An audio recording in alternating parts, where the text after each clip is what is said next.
My name is Jessie. I'm 34 years old. My first crush was Bruce Lee.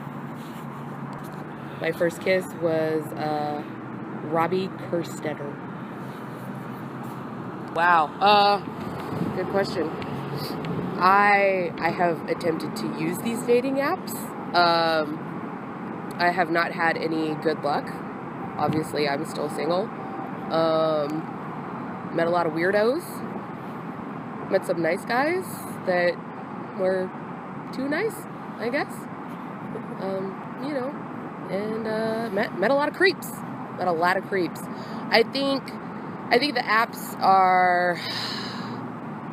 they're good for hookups if you're into that thing, or if you're just like really desperate and looking for a quick fix. I know some people who've been like, yeah, I met my wife or whatever. Cool beans, dude. Happy for you. I've met nobody worth spending my time with.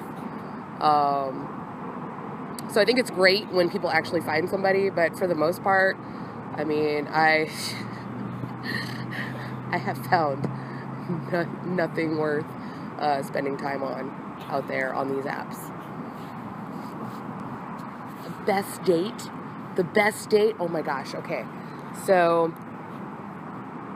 wow. Okay, so it's a toss-up between two.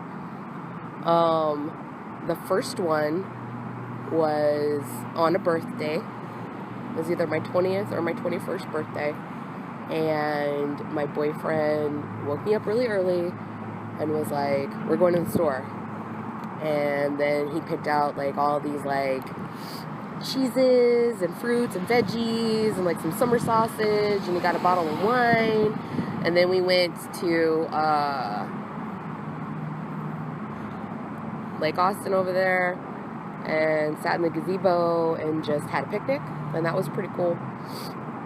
And just watched everybody and just sat and had like stupid conversation, like the goofiest stuff was just flying out of our mouths.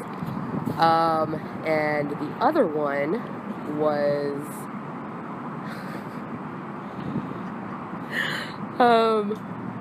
this guy that I was dating at the time. He took me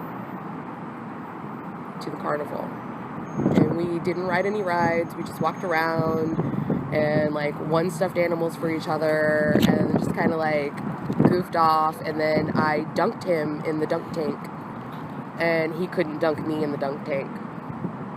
And that was pretty cool. So he got to go home wet that night. Yeah.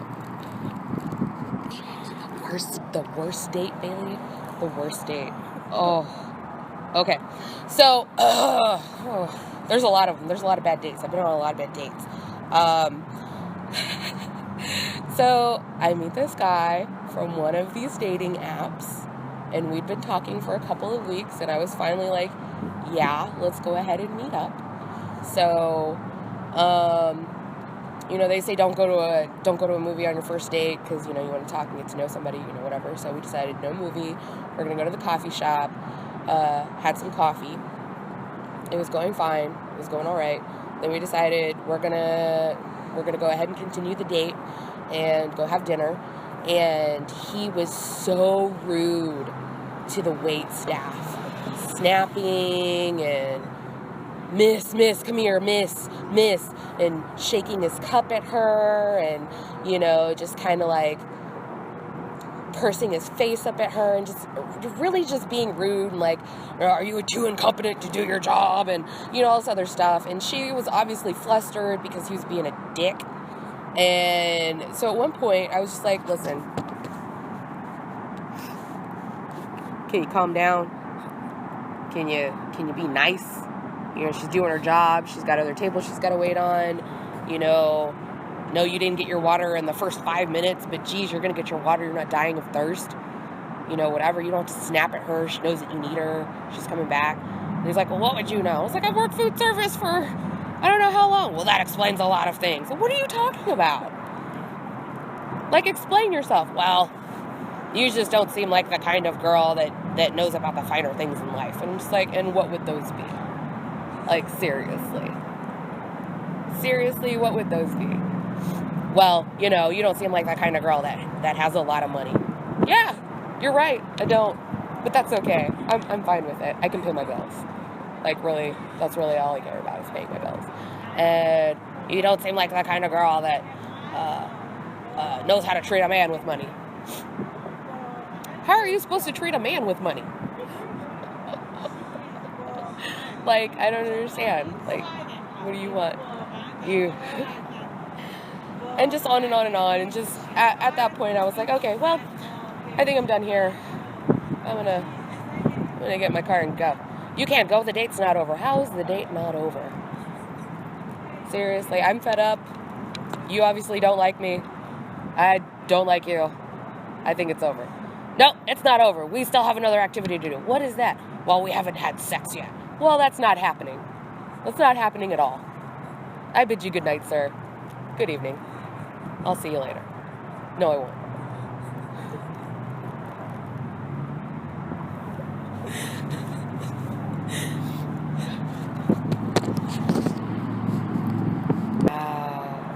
When I first realized that I have feelings for someone, my first reaction is, oh shit. Here's why. I am the type of person that when I love you or like you very strongly, I am then attached to you until something apocalyptic happens. Seriously. I love you like I love my family. I love all of my friends this way. I love most of the people that I spend a good amount of time with this way. So when I meet a guy who just does it for me, it's kind of that oh shit moment, and it's good and bad at the same time for me, because I'm just like, now I want to spend all my time with you, and I don't have a whole lot of time to spend with you, and I know at some point you're either going to disappoint me or I'm going to get to the point where I don't feel good enough for you. But I want to try.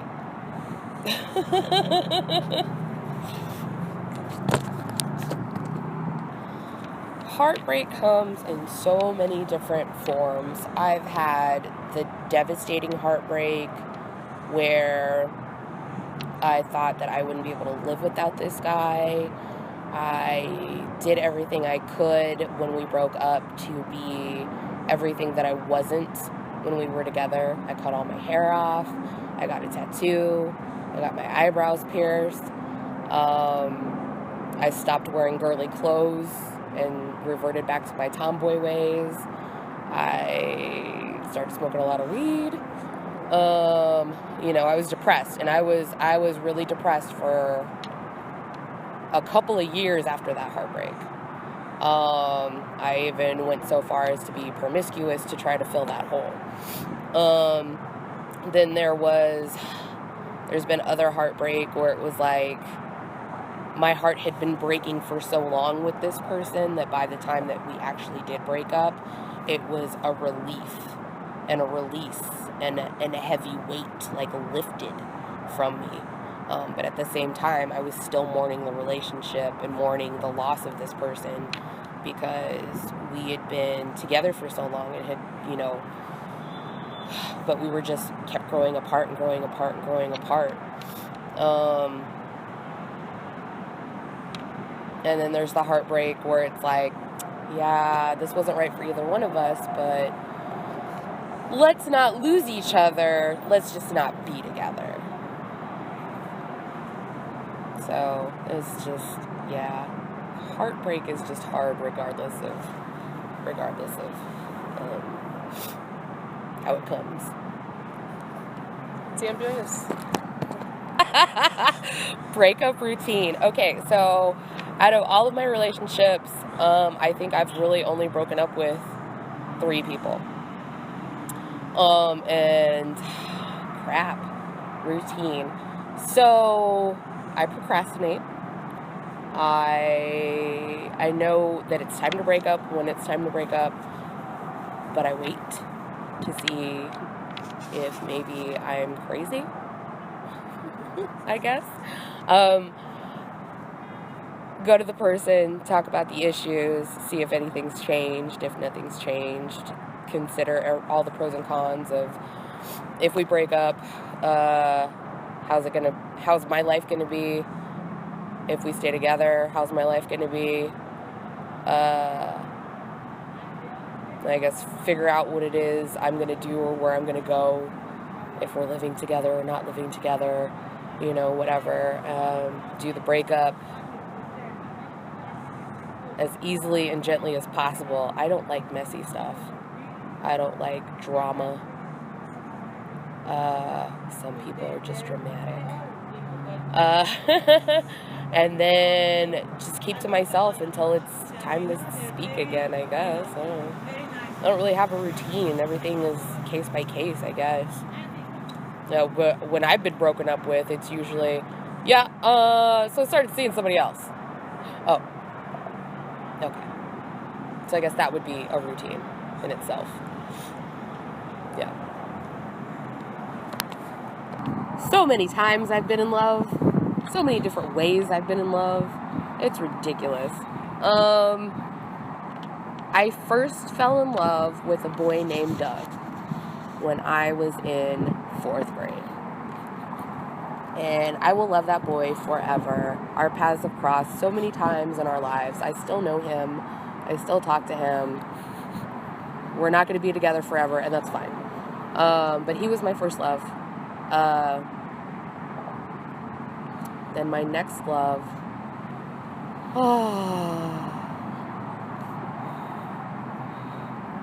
wasn't until high school. And that boy's name was Jimmy.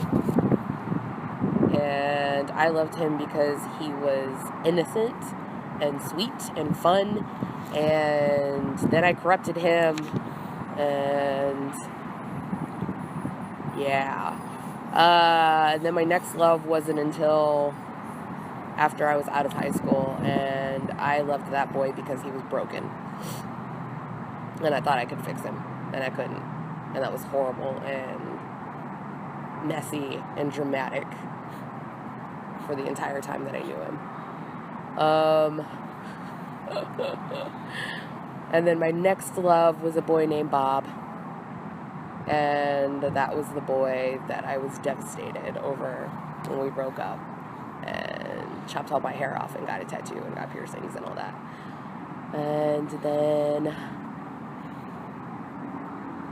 my next love, or actually before Bob, was 2 boys, Maddie and John. And I loved Maddie because he was wild, and I loved John because he was responsible. And each boy has taught me something different. And then my next love after Bob was a boy named Aaron. And Aaron was my last love. Nope, that's not true. Aaron was the last boy that I was in a relationship that I loved. And then I fell in love with another boy. And I've never been in a relationship with that boy. Yes. I mean, yes. Once again, you love different people for different reasons. You might see something in one person where it just, you're drawn to them and you can't help it. And some people would call that lust or infatuation, but I think all of them are sub-categories of love in some way, shape, or form.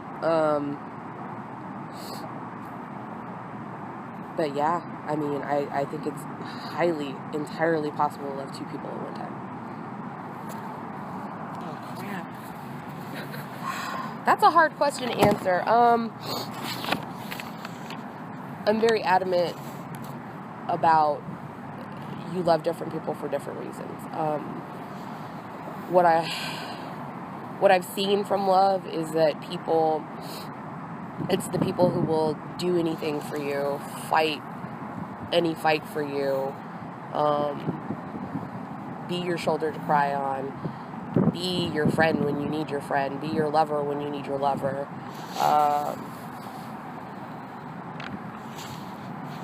It's that person that you go to when you need the hug, or you know, a high five even, or, you know, the person who makes you feel like a 5-year-old, and you guys just go around Walmart and play with the bouncy balls, you know, at 2 o'clock in the morning, and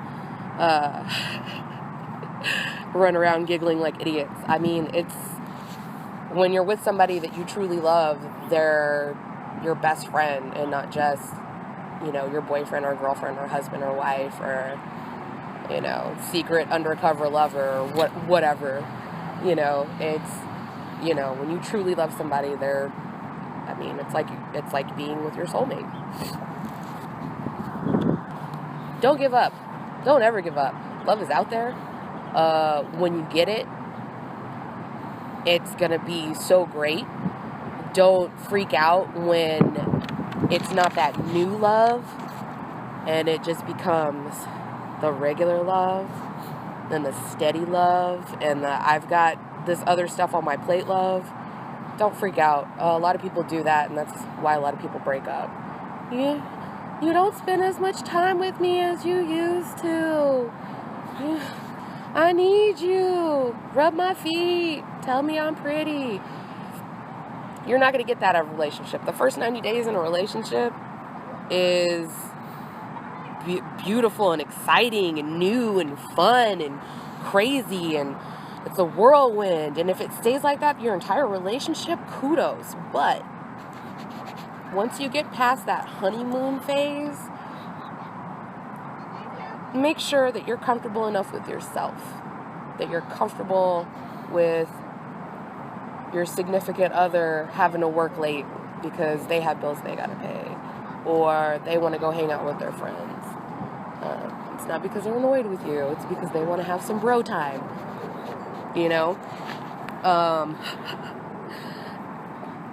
Take an interest in things that they're interested in, even if you don't like them. I mean, you don't have to be all like, oh, you like football, I'm all gung-ho about football, even if you're not. Just ask them a couple of questions here and there, like, what teams do you root for? When are they playing? Who are they playing against? Are they going to be in the Super Bowl? Okay. You want some nachos while you're watching the game? It's nice.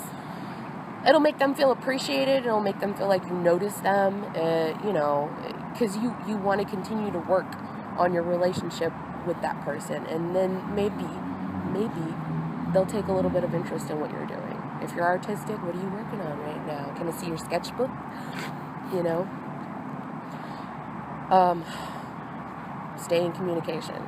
Once the communication stops, the relationship ends. And then you definitely have to deal with heartbreak.